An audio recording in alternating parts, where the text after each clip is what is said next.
ರಾಸಾಯನಿಕ ಕೃಷಿ ಬಿಟ್ಟು ಕೇವಲ 30 ದಿನಗಳಲ್ಲಿ ಒಬ್ಬ ರೈತ ಏನು ಸಾಧಿಸಿದ್ರು ಬನ್ನಿ ನೋಡೋಣ. ಸಾಧ್ಯನಾ? ಈ ಪ್ರಶ್ನೆಗೆ ಉತ್ತರ ಆ ರೈತರ ಪ್ರಯಾಣದಲ್ಲೇ ಸಿಗುತ್ತೆ.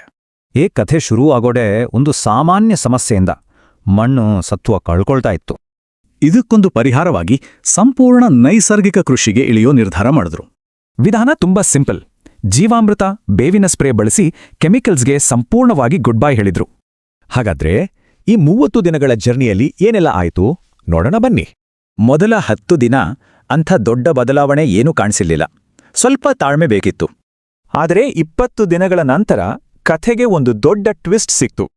ಎಲೆಗಳು ಫುಲ್ ಹಸಿರಾಗೋಕ್ ಶುರುವಾಯ್ತು. ಮಣ್ಣು ಸಾಫ್ಟ್ ಆಗಿ ಕೀಟಗಳ ಕಾಟನೂ ಕಮ್ಮಿಯಾಯ್ತು. ಈ ಪಾಸಿಟಿವ್ ಬದಲಾವಣೆಗಳು ಹೀಗೆ ಮುಂದುವರಿತು. ಹಾಗಾದ್ರೆ ಫೈನಲ್ ರಿಸಲ್ಟ್ ಏನಾಗಿತ್ತು? 30 ದಿನಗಳ ಮೊದಲು ಮತ್ತು ನಂತರದ ಸ್ಥಿತಿ ನೋಡಿದ್ರೆ ವ್ಯತ್ಯಾಸ ಕಣ್ಣಿಗೆ ರಾಚುವಂತಿತ್ತು. ಫೈನಲ್ ರಿಸಲ್ಟ್: ಬೆಳೆಗಳು ಆರೋಗ್ಯಕರವಾಗಿದ್ವು, ಬೆಳವಣಿಗೆ ಕೂಡ ತುಂಬಾ ಫಾಸ್ಟ್ ಆಗಿತ್ತು. ಇಷ್ಟೇ ಅಲ್ಲ, ಇನ್ನೊಂದು ದೊಡ್ಡ ಲಾಭವೂ ಇತ್ತು, ಅದು ಆರ್ಥಿಕವಾಗಿ.